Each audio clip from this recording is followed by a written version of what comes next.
ওয়াবারাকাতুহু। আলহামদুলিল্লাহি রাব্বিল আলামিন ওয়াসসালাতু ওয়াসসালামু আলা সাইয়্যিদিল মুরসালিন ওয়া আলা আলিহি ওয়া আসহাবিহি আজমাইন। আউযু বিল্লাহি মিনাশ শাইতানির রাজীম। বিসমিল্লাহির রহমানির রহিম। ইকরা বিইসমি রাব্বিকাল্লাযী খলাক।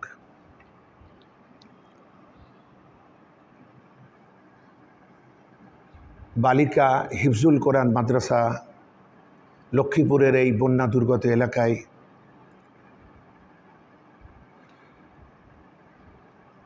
মরহুম হাফেজ নেসারউদ্দিন সাহেব কর্তৃক প্রতিষ্ঠিত এই ক্যাম্পাস,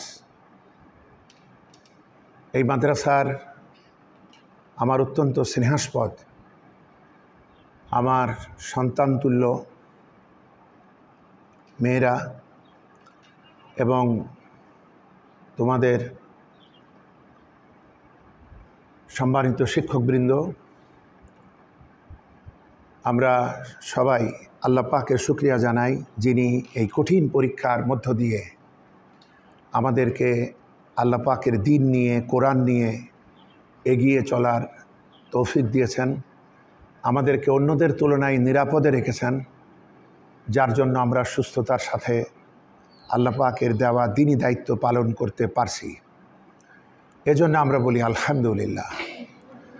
আমি প্রথমেই দোয়া করে নেই, তোমাদের শিক্ষকবৃন্দ, তোমাদের মাতা পিতা, তোমাদের আত্মীয় স্বজন পরিজন যারা রয়েছেন, আল্লাহ পাক তাদের প্রতি রহম করুন, তাদেরকেও সুস্থতা দান করুন, এবং যারা দুনিয়া থেকে বিদায় হয়েছেন আল্লাহ তাদেরকে তাদের নেক আমলে আল্লাহ পাক বারাকা দান করুন এবং তাদেরকে ক্ষমা করুন। আমরা বলি আমিন।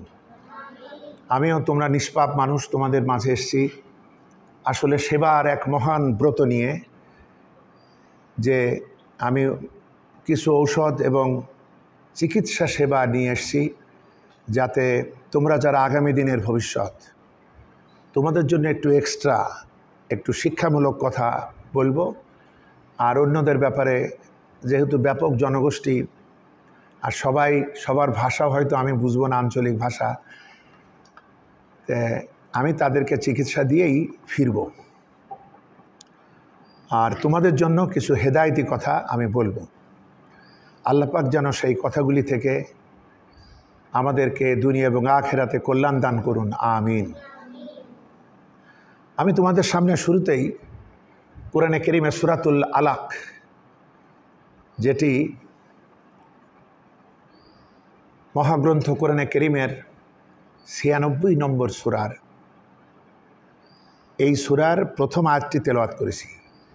আল্লাহ পাক সর্বপ্রথম নবীজির সাথে ওহির ভাষায় এই সূরার ৫খানি আয়াত দিয়ে কথা বলেন। তার ভিতরে প্রথম আয়াতটা তেলাওয়াত করেছি, ইকরা বিসমি রাব্বিকাল্লাযী খলাক। আল্লাহ পাক বলছেন, পড়ো তোমার রবের নামে, যিনি তোমাদেরকে সৃষ্টি করেছেন।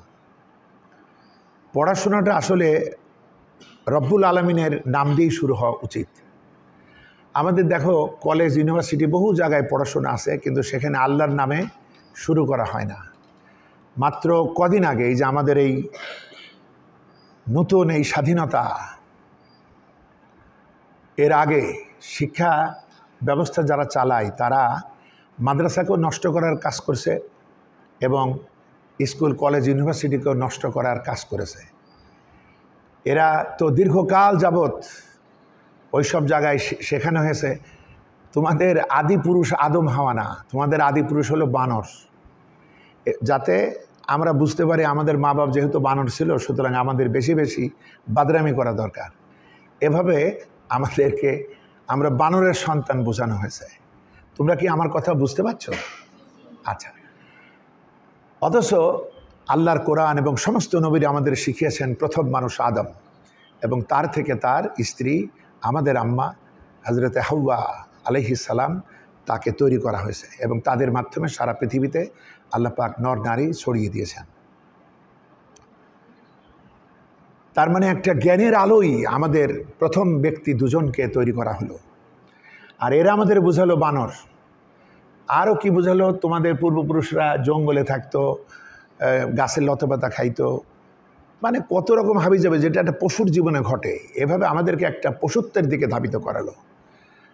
তোমাদের শিক্ষকেরা জানেন, কদিন আগে বলা হয়তো তোমরা যারা ছেলে তারা মনে করো আমরা মেয়ে, আর তোমরা যারা মেয়ে তারা মনে করো আমরা ছেলে। মানে একটা পাগল জাতি, একটা পাগল জেনারেশন, একটা উন্মাদ জেনারেশন তৈরি করার জন্য চেষ্টা করলো যে শরীফ সে শরীফা, যে শরীফা সে শরীফ।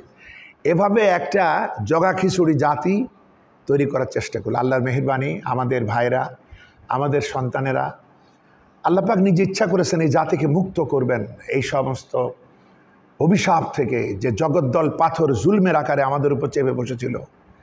মাত্র কদিনের আন্দোলনেই সব চিৎপটাং, তারা সব, আমরা একটা স্বাধীনতা ফিরে পেয়েছি। এখন এই স্বাধীনতা রক্ষা করতে হবে, এটাকে টিকিয়ে রাখতে হবে, এই জন্য জ্ঞান দরকার। এই পৃথিবীতে তারাই বড় যারা জ্ঞানের দিক থেকে বড়। এই যে দেখো আমার হাতে একটা মোবাইল, এই মোবাইলটা কি দিয়ে তৈরি? হয়তো বা লোহা, ইস্পাত অথবা প্লাটিনাম, একটু প্লাস্টিক, এটা দিয়েই তো তৈরি। এইগুলা দিয়ে একটা মোবাইল তৈরি হয়। এখন যেখানে ভাঙড়ি বিক্রি হয়, এরা কি ভাঙড়ি বলে? ভাঙড়ি বোঝে? মানে মানে আচ্ছা, মানে যেখানে অপ্রয়োজনীয় জিনিসপাতি যখন বাড়িতে আমাদের প্রয়োজন নেই, আমরা একটা জায়গায় বিক্রি করে দিই অল্প দামে। দেখো ওইগুলা কেজি 10 টাকা, 20 টাকা, 30 টাকা, 40 টাকা দাম। অথচ নানা রকম ওর ভিতরে কাঁচ আছে, ওর ভিতরে কত কি আছে, লোহা আছে, ইস্পাত আছে, পিতল আছে, তামা আছে, দস্তা আছে, কত কিছু। মাত্র 40 টাকা কেজি এতগুলা। অথচ ওখান থেকে এতটুকু, এটা কতটুকু ওজন হয়? 100 গ্রাম, 150 গ্রাম। ওইগুলো একত্রিত করে যখন জ্ঞানের আলো ফেলা হলো বিজ্ঞান, তখন এটার দাম হয়ে গেল 20,000, 30,000, 50,000, 1 লাখ, তার উপরে। তার মানে জ্ঞান কত বড় পাওয়ার, শক্তি। মানুষ যেহেতু সৃষ্টির সেরা, তার স্বাধীনতা আছে, পাশাপাশি জ্ঞান অর্জন তাকে করতে হবে। হাঁসের বাচ্চাকে জ্ঞান অর্জন করতে হয় না, ও ডিম থেকে বের হওয়ার পর ছেড়ে দিলেই ও আপন মনেই সাঁতার কাটতে পারে। কিন্তু আমরা কি পারি? আমরা সাঁতার না শিখলে তো পারবো না। আচ্ছা, তাহলে আমাদেরকে শিখতে হয়। এই শেখানোর জন্যই আল্লাহ পাক ওহী দিয়েছেন, কেতাব দিয়েছেন, নবীদেরকে পাঠিয়েছেন, রাসূলদেরকে পাঠিয়েছেন। আচ্ছা, এখন আল্লাহ পাক আমাদেরকে বলছেন শোনো, তোমরা পড়ো। এটাই হচ্ছে প্রথম ফরজ। এই ওহীটা কার উপর এলো? মহানবী সাল্লাল্লাহু আলাইহি ওয়াসাল্লাম। তিনি তার নিজের বুদ্ধি দিয়ে মক্কার মানে এক ধরনের পাশবিক পরিবেশ, খারাপ পরিবেশ, এদেরকে তৈরি করার জন্য চেষ্টা করেছিলেন। তার 17 বছর বয়স থেকে তিনি হিলফুল ফুজুলের একটা সংগঠনের মাধ্যমে, মক্কার ছেলেদের মাধ্যমে এটাকে গড়ার চেষ্টা করলেন। কিন্তু এটা ছিল তার নিজের মাথার বুদ্ধি। তো তিনি যতখানি ভালো হোক চাইলেন, ততখানি তার হলো না। মন খারাপ নিয়ে তিনি চলে গেলেন হেরা পাহাড়ে, মানে হেরা গুহায়, জাবালে সুর, তার শীর্ষদেশে হেরা গুহা। সেখানে তিনি ধ্যানমগ্ন হলেন। তিনি ভাবতে থাকতেন কি করে এই জাতিকে মানুষ বানানো হবে, ভালো বানানো হবে। তার বয়স যেদিন 40 বছর হয়ে গেল, এরকম এক গভীর রাত্রে, লাইলাতুল কদরের রাত, কঠিন রাত, মানে আধার আর আধার, অন্ধকার। এই সময় তার ধ্যানমগ্ন অবস্থায় তিনি সামনে কে যেন আছে বুঝতে পারলেন, এবং সেই অপরিচিত ব্যক্তি তাকে বললেন, ইকরা, পড়ো তোমার রবের নামে। তিনি চমকে উঠলেন, কারণ নবীজি কিন্তু এই 40 বছর পর্যন্ত লেখাপড়াও করে নাই, মানে লেখেও নাই, পড়েও নাই, তাকে বলছে পড়ো। তো তিনি তখন বলছেন আমি পড়তে জানি না। হযরত জিবরাইল আলাইহিস সালাম তাকে চেপে ধরলেন, মানে আলিঙ্গন করলেন, এরপর ছেড়ে দিলেন, পড়ো। তিনি আরও ভয় পেলেন। একদিকে গভীর রাত, একাকী, তারপরে অপরিচিত একটা সত্তা, এত শক্তিমান। তারপরে আবার তিনি বলছেন পড়ো। তিনি বলছেন না। এভাবে দ্বিতীয়বার এত জোরে তাকে চাপ দিলেন, মনে হলো যেন তার হাড়গোড় ভেঙে যাবে নাকি। সর্বশেষ তৃতীয়বারও তিনি তাকে আলিঙ্গন করলেন এবং এত জোরে চাপ দিলেন, তার মনে হলো বোধহয় জীবনটাই বের হয়ে যায় নাকি। এই তখন এই সূরা আলাকের প্রথম 5টি আয়াত অবতীর্ণ হল।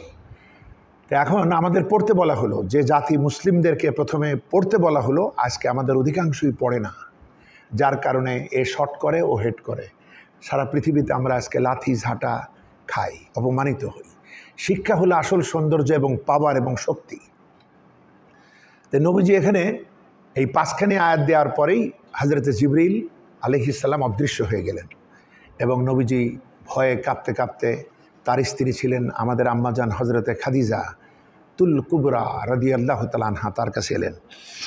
এসে তিনি খুবই ভয়ার্তভাবে বলতে লাগলেন, আমি মনে হয় বাঁচব না, তুমি আমাকে একটা চাদর দিয়ে ঢেকে দাও, সাম্মিলুনি সাম্মিলুনি, তুমি আমাকে একটা চাদর দ্বারা আচ্ছাদিত করো। হযরতে খাদিজা তাকে সান্ত্বনা দিলেন, সব কিছু করার পর বললেন, কি হয়েছে আমাকে বলেন। তখন তিনি বললেন, এরকম ঘটনা, আমার প্রচণ্ড ভয় করছে, আমি মনে হয় বাঁচব না। হযরতে খাদিজা তখন তাকে কয়েকটি কথা বলেছিলেন, যে একজন আদর্শ স্ত্রী হয় একটা আদর্শ বন্ধু। মহানবীকে তিনি কয়েকটি কথা বলেছিলেন, যে আপনার জীবনের কোনো আশঙ্কা নেই, আপনি কিসের ভয় পাচ্ছেন। ইন্নাকা লা তাসিলুর রাহিমা, আপনি তো